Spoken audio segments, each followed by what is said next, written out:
There's a big piece of identity that's also tied up with any career transition, and especially with, the Gen Xers that I work with who are trying to leave the corporate world entirely and they don't know what's next, right? Maybe they're going to start a company, maybe they're going to write a book, maybe they're going to, start an agency with a friend. We don't know yet.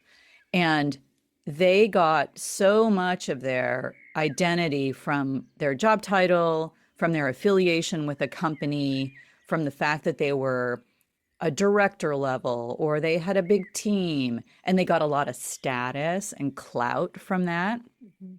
And losing that, whoo, that can be a gut punch to people. Welcome to Take a Beat, a podcast dedicated to those who are wanting to hit pause on the hustle, get clear on your direction, and head toward the life that you envision. Today's episode explores a lesser talked about side of career pivoting, and that is the grief that can sometimes accompany this type of change. While career pivots can be exciting and extremely rewarding, they can also bring up feelings of loss, just like any other life transition. Sometimes the grief can be easier to detect, especially if we're not the ones choosing to make a pivot. But a lot of times, the grief around a career change can be subtle, easy to miss, and sometimes even confusing. For example, you might wonder why you sometimes feel sad, even though you're finally doing the things you always wanted to do. To explore this topic further, I talked with Shelley McIntyre, creator of Burn the Map, a podcast and coaching practice that helps midlife professionals leave corporate life and build something of their own. Shelley is also trained as a grief coach and is well versed in the nuance of reinvention. In this episode, she explains some of the different ways that grief can show up when making a career change, and she shares some different strategies to help acknowledge and alleviate the feelings of loss. Take a listen to hear more. All right. Well, thank you so much for coming on and joining today. I really appreciate you taking the time and for sharing your experience. You bet.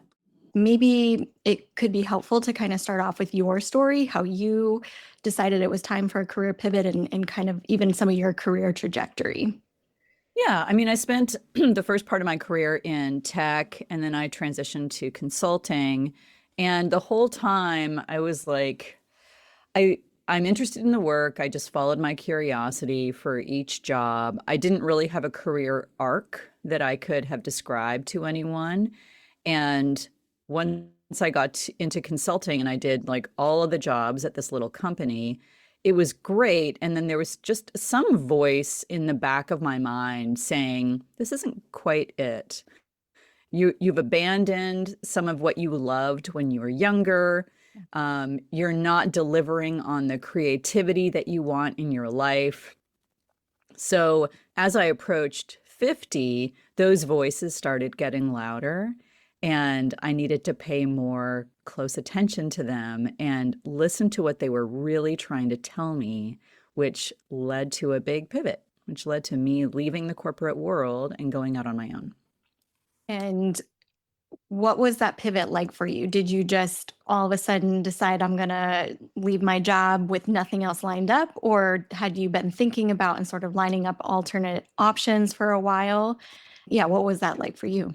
Yeah, it was this weird confluence of a whole bunch of different circumstances. So I gave 6 months notice Oh, wow. because I was a principal at this company and we needed to do a lot of planning around my departure. And that was in 2019. And I had planned to take some time off and then figure out what the next job would be. And I had a little savings. And then my last day coincided with turning 50 and worldwide lockdown. So it was right at the start of COVID. It just happened to be the timing that worked out that way. Mhm. And then suddenly all of the plans that I thought I had for myself just turned completely upside down. And the other part that I didn't anticipate is that everyone from my work life would just vanish. Because you make these really great friends when you've been Mhm. working somewhere for a long time, and you kind of assume that they'll just come with you on whatever transition you make next, but you are mistaken because they will not. Yeah. So it was this weird transition of, oh my God, what am I doing? I'm 50. I have nothing ahead of me. I had started learning about the grief world and end of life care. I just, hooked up with some people who are having these really interesting, meaningful conversations. And when COVID started and I had nowhere to go, I was like, well, I guess it's time to start training as a grief coach. Okay. And that's what I did first. So that was my first pivot because I couldn't go off and do all the fun things that I had planned to do. I was like, well, we are in a time of worldwide grieving. Yeah. So I think it's a good idea to learn more about grief. I think it's interesting when you mention the friendship loss, the work colleagues. Was that sort of like an overnight realization, or was it sort of like a slow trickle? It was kind of overnight. And I think it was certainly more dramatic. My departure for me emotionally was more dramatic because it was also lockdown and everybody was hiding in their houses. So it wasn't like I had this expectation that we were all going to hang out, right? I didn't. But at the same time, it's like I felt like no, I felt like I had died Uh-huh. and that I was just completely forgotten and erased. And I don't blame anybody. Everyone's off just living their lives and they're trying to stay safe and they're doing whatever they have to do. And that's fine. But I realized pretty quickly, like, oh, I'm on my own and I have to rebuild starting immediately, or I'm going to suffer from abject loneliness. Mm-hmm. And that was a hard thing to cultivate in the middle of the pandemic lockdown. I hear you. I also weirdly pivoted in the middle of the lockdown. You So did. leaving one career and trying to go into another. And it was weird because when you're trying to build new connections or new colleagues, nobody was really going to work that often. So it was a lot trickier. So I hear you. Yeah, and yeah, totally. And we missed out on all of the rituals Mhm. that help us feel like we're in a normal, regulated world that we understand. Yeah. Like at one point, I created this ritual for a remote job transition. Like there were a lot of people during COVID who worked remotely on a screen and then maybe they left that job and started a new job and it's just the same environment and the same screen and nothing feels different. Yeah. We need to feel those changes, right? We need to like have a different commute or have a different dress code or a new desk or stuff around. So in the midst of all of that, I ended up creating this ritual for people who could like have at least an embodied sense of going from old to new. Do you have a little bit of an example of what that ritual might be like for somebody? Yeah. So if you're working in one job, it's important to say goodbye to the job and say goodbye to the people. So the first step is really just gathering people around and not like everybody. We're not doing a huge Zoom call, like just a few of your trusted colleagues and talk about what you're going to miss, what you won't miss, and what you're proud of accomplishing in the job.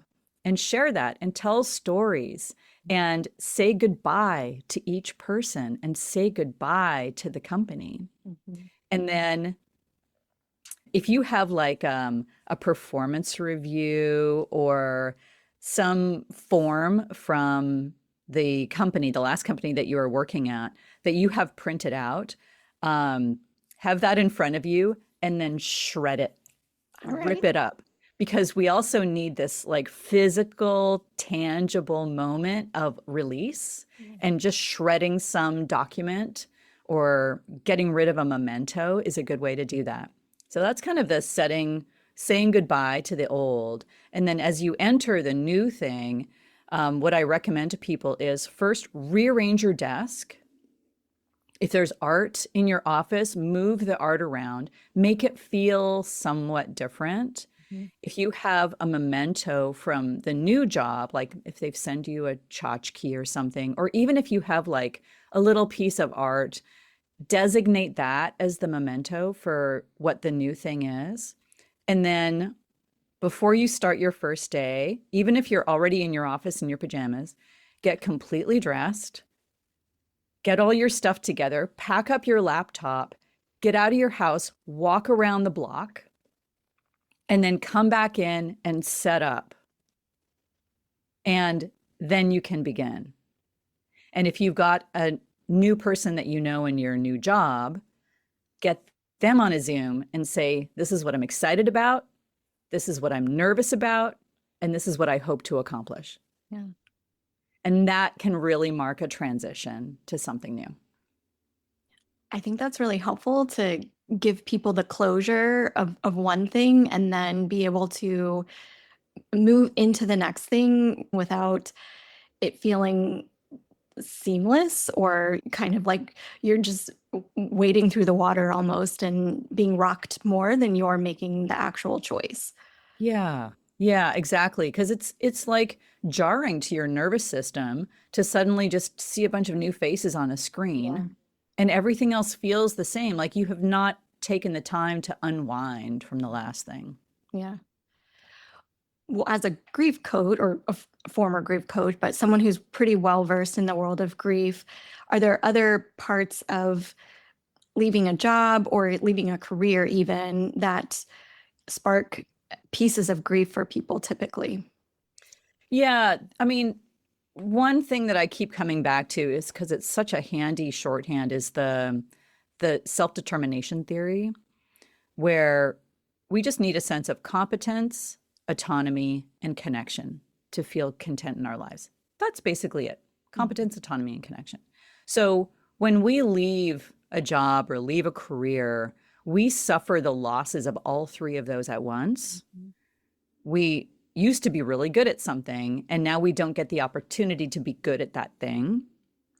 Maybe we had autonomy or agency where we ran a team, or we're the sole owners of the TPS report, or whatever it is, and that's taken away. And maybe we'll get a sense of agency in whatever we're going to do next, but there's going to be a big dip in that. And as we just talked about, all those connections are gone, and you have to forge new connections. So I think the grief and the loss that people really experience is that it's a triple whammy. Yeah. They're losing those three big elements of contentment. And at that low point, at that dip, then they're expected to be bright-eyed and bushy-tailed and curious and energetic. And that's the hardest time to do that. Yeah. Well, I think grief in leaving a job isn't always maybe recognized, especially if you're leaving on purpose, like you're going to something that you really want to be doing, or you're voluntarily making the next step. Like it's almost assumed like you should be really excited and really happy. But even if you're leaving something behind by your own volition, something that gave you structure, something that gave you meaning and purpose, like you can still be sad about it. And you might have gotten really used to it too. Like it was your whole or a good portion of your life for so long. And to just leave it, even if you're going towards something that you like, it can leave a hole for a little while. Absolutely. That's true of every major transition in our lives. We always lose something, and we have this very visceral fear of loss and fear of the feelings that will accompany that loss. So, I talk to people who are like, I'm about to get married. Why do I feel so sad? Well, it's a huge transition. You're losing a big part of your autonomy Yeah. as an individual single person. Like there's always loss. You're going to lose your time. You have a baby and you have this wonderful baby, and you're going to lose sleep, and you're going to lose bodily autonomy, and you're going to lose a whole bunch of stuff. So grief is such a normal part of all of these transitions. But if we try to shove it away or hide it, then those feelings are just going to calcify and wait for a very inopportune moment to just spurt out, right? So we have to just keep acknowledging and being soft and gentle with those feelings and allow them to exist. Because if we don't allow them to exist, that's just trouble later on.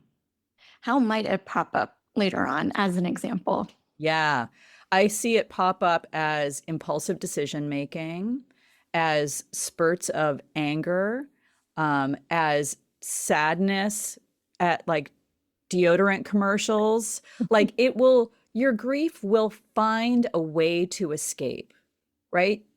ain't nothing going to keep it down. Mhm. So, do you want to be surprised by how your grief escapes your body?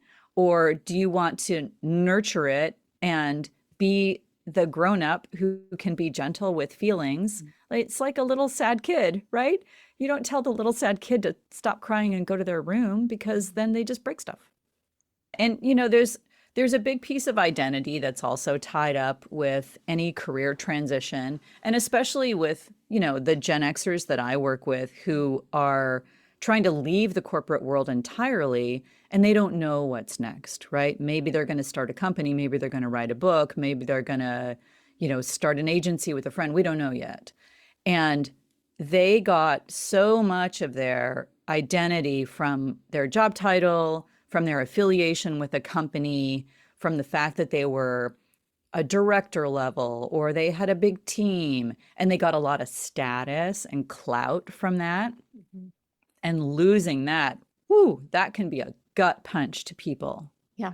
Because they can't easily place themselves in a hierarchy or in a cultural understanding of status anymore.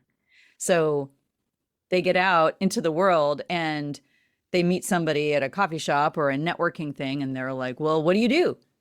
And they're like, I used to be a vice president. Like, they still try to hang on to that old thing because they haven't yet developed this foundation outside of work that they can rest solidly in, that is based on their values and their essence as a person and who they truly know themselves to be, absent the corporate ridiculous titles that are totally arbitrary anyway, that they haven't really figured out yet. Which, is a transition in and of itself, let alone to whatever you're going to be doing, but just the identity kind of loss or the identity transition, maybe, of now I have to describe myself differently to others and even myself potentially, which is more of the inner work somebody needs to be doing, or we all need to be doing if we're transitioning. Yeah. And a lot of times people come to me and say, okay, I think I want to work with you, but I don't think it's the right time because I just have to go find another job. I'm like, okay, rock on. Go find your other job. That's great. And then inwardly, I'm thinking, and then I'll see you in 6 months when that doesn't work because you haven't done the inner work yet. Mm. And so that's where I start with everybody. Like, we go down to the basics. Even if they're like, okay, I got to figure out the next thing right now, what we end up doing is like a deep exploration of values. Mm-hmm. Like, what are the ingredients for the next thing? What do you care about?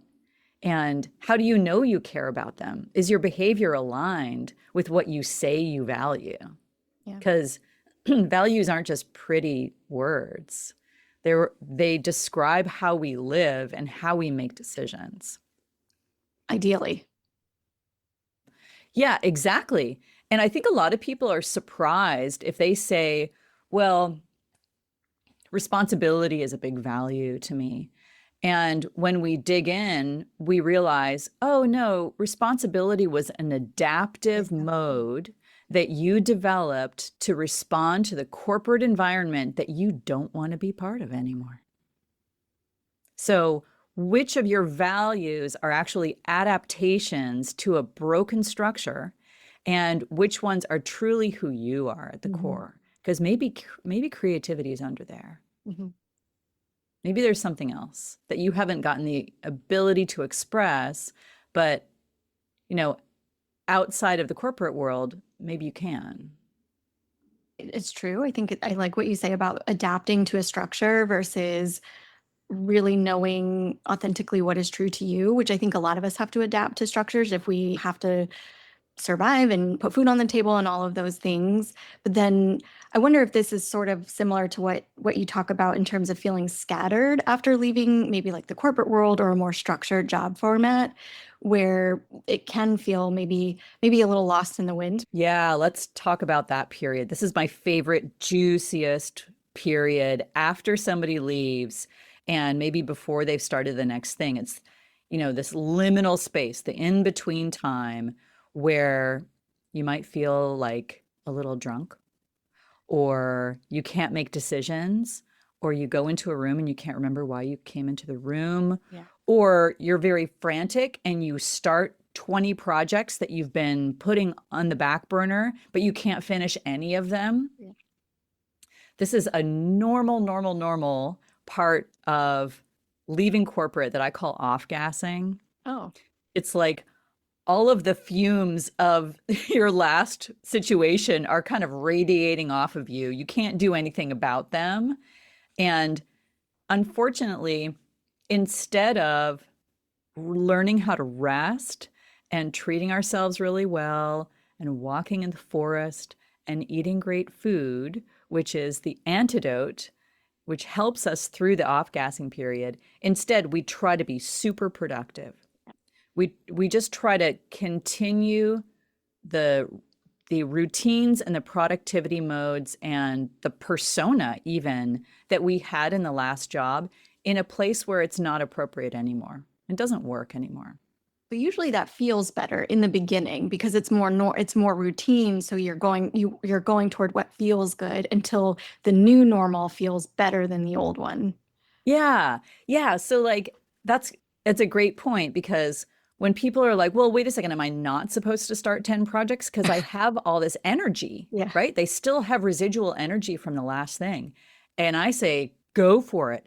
Start every project, but don't beat yourself up for not being able to finish them. Mhm. It's okay if you start something and leave it completely undone because this is part of the process. So Like, get the energy out. absolutely. If you need to volunteer for 40 hours a week, go do it. But because at some point you're gonna bottom out in that off gassing, and that's when you're gonna notice that you're sleeping for 12 hours a day. Mhm. And that's normal too. That's okay. If you Mhm. can do that, do that. Like a recalibration almost. Absolutely. Your whole nervous system has to rewire in this time. And it's like a cartoon chase scene where one character is going 100 miles an hour and then they come to a sudden stop and then all the cars pile up behind them. That's what it kind of feels like. Yeah. So we just need to ease down the throttle over time. Which, can take a little bit of time and getting used to. Do you, what about the idea too of people not necessarily leaving full stop, but maybe trying some things out or going down to part-time potentially while also experimenting? And what are your thoughts on that I method? love that mode if that's an option for people because I think a lot of times when people get ready for a big career transition, they're feeling burned out and unmotivated. And when they're burned out, the first thing to go is their sense of curiosity. Curiosity just takes a backseat when you're burned out. So if you can scale down your work a little bit or, I don't know, quiet quit, at least, not try to overachieve while you're at your job. Do what you have to do, but create a little space so that you can start exploring. It's just a matter of rebuilding your curiosity so that you have a tiny spark to follow an idea. Mhm. And maybe that idea is reading an article about something. Maybe it's going to one, book reading at a bookstore. Maybe it's taking one watercolor class, right? They can be low stakes experiments, but ideally they are embodied experiments. You have to bring your body to go do something with you because finding the next thing and reawakening your curiosity is not a thought experiment. This is an embodied practice so that you get feedback clues to what is going to really be worth following next. And you can't get those feedback clues until you are actively doing something with your body. Can you expand on that a little bit more? The idea of being embodied and what that feedback is kind of like when you are in the process of trying to figure out what's next. Yeah, great. So when you're researching something or when you're reading all the articles to find out what might be a good next move or a good next career or even a good hobby for you, you're staying up in your head and it's a cognitive experience. And you might be thinking thoughts about it, but you're not having like emotional feedback to tell you whether it's worth pursuing. You're like, huh, this seems interesting, right? This is all very cognitive. But when you go out and take the watercolor class, now you're with other people who are also nervous and excited and they're really into it, or maybe they've never tried it before. And you get to kind of ping your feelings off of them and go, oh, wait, are these the types of people I want to be around with? Do I feel like myself or do I feel like a fraud?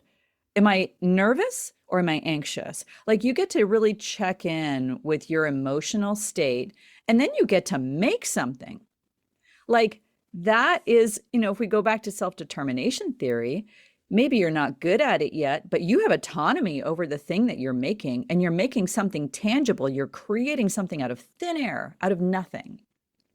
And you get to look at that and go, did I enjoy this? Is it something I want to get better at? Do I feel a certain way about this watercolor? Am I like, oh my God, I've made something beautiful and I haven't had contact with beauty in so long. Wait, is beauty a value for me? Like all of this beautiful stuff can come in when you get your body involved and when you check in with your feelings about a new thing. Thank you for expanding on that. Because as someone who also resonates sometimes being more in my head, it can be, and I work with others who also resonate a little bit more. So it's sometimes is a new thing to learn to do the more embodied kind of following those clues versus the thinking or the logic potentially. Yeah, I was talking to a client a couple of weeks ago and he said, well, I just really enjoy learning about cars and learning about architecture. And I said, well, tell me more about that. And he said, well, I just find it very interesting. And it was all in his head. And I was like, can we dig a little deeper into what this means? Like, why is it important that there is architecture in the world? Why is it important that there are cars that run well? And what we got down to is he wanted the world to feel beautiful and orderly and smooth. I'm like, oh, this is not a cognitive exercise at all. It's a reinforcement of the values that you hold dear in your life. So can we take those values and see where else they could apply? Yeah. That's a cool example. Yeah. Like everything that we're interested in, even if we don't feel curious, there's some value under it. There's something emotional that's driving us to stay connected to it. And would this potentially also come into handy if someone is in a place where they're trying to differentiate, do I feel stuck in my career or do I just need a break or am I maybe burnt out and need a mindset shift? Could doing things like this potentially, maybe other things as well, help you to differentiate between, again, am I really stuck or do I just need to try some things differently? Yeah, I think there's like a yes and to that. It is such a good idea to expand your horizons regardless of where you are, right? Invite new experiences in, get that emotional feedback from the experiences. And it's also an opportunity to look at how much you're expecting to receive from your work life. If you want that to deliver on all of your positive emotions, all of your sense of engagement, the relationships that you have in your life, the meaning that you derive from the world, your sense of achievement and accomplishment, if you're expecting all of that from your work life, then you're going to feel the gaps really intently. And some of those gaps might cause you to conclude that you have to just get out. However, if you can look outside of your world, of your work life, and see it where the gaps are there. Like maybe you don't have a sense of meaning outside of work. Is that a place to explore so that your work doesn't have so much pressure to deliver that meaning? Like if you're working for a SaaS marketing company, right, that is creating some random product that you don't care about at all, you need to fulfill that desire for meaning outside of your job. So maybe that's a place to start exploring. What issues break your heart? What do you really care about? What would you feel so good about devoting a morning on a weekend to doing that can give you the sense of meaning so that you don't have to get it from work? So diversifying your buckets, spreading them over more areas of life or more things. Yeah, and it's also like a grief mitigation strategy. Because if you start bolstering those buckets outside of work and you have healthy relationships and you do things that give you a sense of achievement, then when you leave the job, it won't be such a jarring mess. I do this a lot with clients, and one of the big buckets that I think is hard for people to wrap their heads around is the relationships. So you get all this social interaction at work, even if it's people you don't really like, you're accustomed to them. They're familiar to you. You talk to them all the time. You probably talk to your work colleagues more than you talk to your friends, more than you talk to your family members, unless you're living with them. So it's worth looking at the friendships in your life that you might have neglected because of work and see if you can rekindle some of those, because those are the people that will sustain you through the transition. And kind of leading off of this too, definitely a theme that has come up in the podcast is going into a more entrepreneurial style of work. It can be somewhat lonely. It's, you sort of more on your own. Potentially, you might have some people that you're interacting with or collaborating with, but it's more solo than if you were in a more corporate environment, let's say. Do you have any thoughts on that, or how to even kind of just the shock of that can be a lot for people? Oh, yeah. I mean, I've been in this room that I'm in right now for 5 years. and and there have been times where I've been like, what am I doing? I'm by myself. I would have days of not talking to anybody else, and it was bad. Mhm. So I really started thinking, okay, I know that there are other people in this boat. Yeah. So I'm going to create regular meetups with them every week. Like, you had to basically create your new set of coworkers. Yeah. And they're going to be other entrepreneurs that understand what you're going through and make those contacts regular. Like, I started something called Power Hour. So I get together with a few colleagues every Monday morning at 9 a.m. and we gather on Zoom and we say, okay, this is how was your weekend? Okay, this is how my weekend was. And what are you going to work on in this hour? Uh-huh. And we all state what we're going to accomplish in our hour. Then we turn our cameras off and turn our mics off and we go do our work, but we stay in the meeting. And then a few minutes before the top of the hour, we come back and we report in. And it's such a good way to feel like you're kicking off your week in accountability with others who have your back and know what you're going through. And I have another coaching group and I have another entrepreneur group. We have to stay in contact with people, Yeah. because it is a lonely enterprise. Mhm. And you can get weird after a while. If you're not like in social contact with people, you can get a little weird. Yeah, it's true. Yeah. And it can feel really awkward to reach out to somebody and say, hey, I'm kind of lonely and I need somebody to talk to. And 99% of the time, the person will say, oh my God, I'm so glad you said that. I'm so glad you called. Please, can we have a regular thing? Yeah. Well, that was definitely one thing I wanted to sort of check in on, because that can also be a grief aspect too, is like not just leaving the people, but then the idea of that camaraderie, that network, that support that again is kind of built into a job or a more corporate structure, that now you are your own support team and you are your own cheerleader, and you have to be all of those things kind of for yourself. And just the idea too that you might not even have as many people just to talk with or hang out with or be around.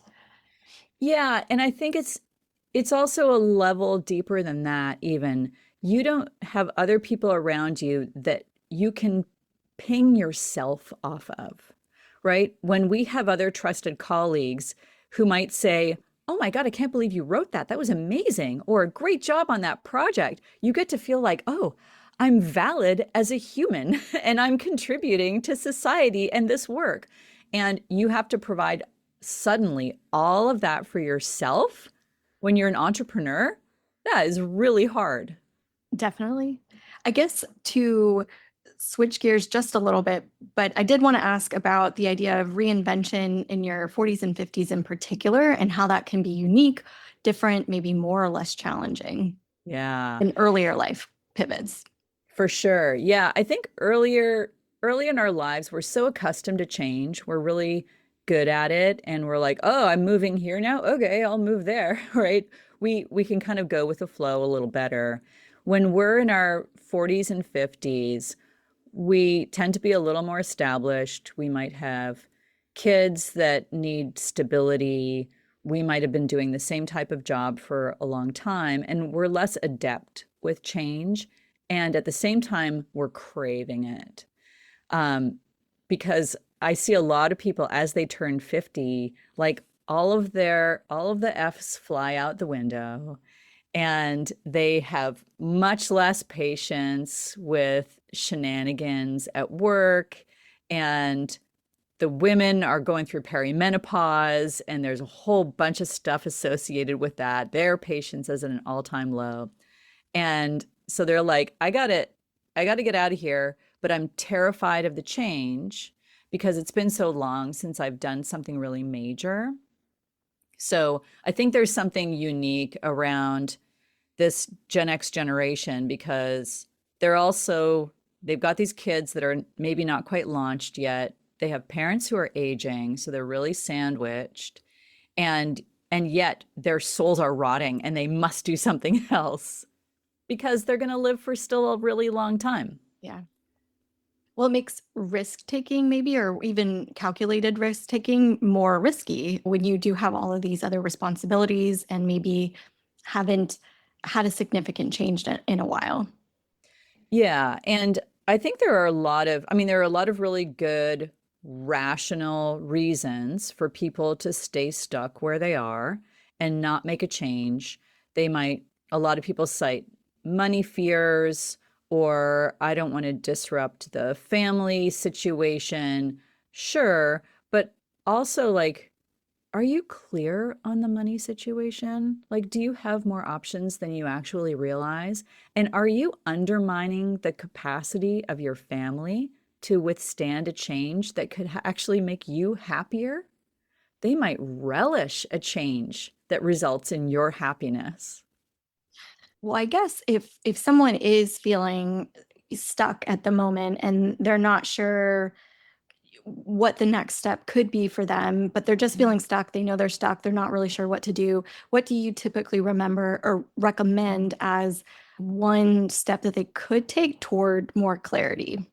Yeah, I there's actually two steps I'm going to recommend. One is do some deep dive values exercise. And not a values exercise where you're just picking words off of a list, but like Brene Brown has a good one where her second step is do the BS detector, where you are aligning the values with your actual lived behavior and noticing where there are gaps. So get super clear on what you value, what's important to you. And another one is get people to tell you what you're like when you're operating at your best. And this is an essence exercise that I do with most of my clients where I have them go off to like 10 different people and say, how would you describe me? And that can feel a little jarring and weird to people, but they're going to discover things about themselves that they weren't aware of. Like maybe my self perception is that I'm kind of a serious person and that I'm not really fun. But other people will give me this feedback that like, oh, you just radiate joy when you really love something. And then you're like, I do? Oh, right. But when we're in a flow state or when we're doing something that we love, we're not super aware of how we're coming across or the qualities that we're exuding. It's really helpful to get that reflected back to us. And can be empowering too to see yourself in a new light that like, oh, I didn't even realize that about myself. Yeah, and not even a new light, in a true light. Like this is an evidence-based exercise. Yeah, yeah. Well, I think both of those tips are very helpful. Do you have any other advice or anything that's come to mind that you think might be helpful that I haven't asked or gotten to that may have popped into your mind while we've been talking? Yeah, I think when people feel really stuck, it's worth looking at what fears that you have are real and which ones are imagined. And and you might say, well, my fear of being homeless um if I make less money, that could be a real thing if you're living paycheck to paycheck. If you're not, and you actually have some cushion, is that an imagined fear? And what evidence can you bring to that fear that can help you feel better? Maybe you go meet with your financial person. Maybe you have a family discussion about what's actually in the bank account, what you could do without. Like, can you bring some practical and tactical action to dissipate the fear? Because if you can acknowledge, okay, we have to acknowledge that the fears are real, right? We can't just bypass them again. But if you can acknowledge and then address each of those fears that you have, you might find that a lot of them were imagined, and you can find a path forward that starts with your values and reawakening your curiosity that unlocks a whole bunch of options that you didn't even know were there. So there are ways to mitigate the risk and the potential challenges that might arise. Yeah, absolutely. Well, thank you so much for coming on today and for talking about career pivoting and the grief aspect to it, which I think is really important and sometimes not always talked about. If people do want to reach out, find more about you, learn more about you, where can they go?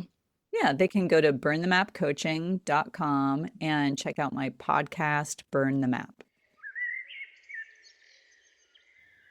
I hope this episode was helpful in not only normalizing the grief that can sometimes come up around a career change, but also demonstrating some strategies to try and ease the transition.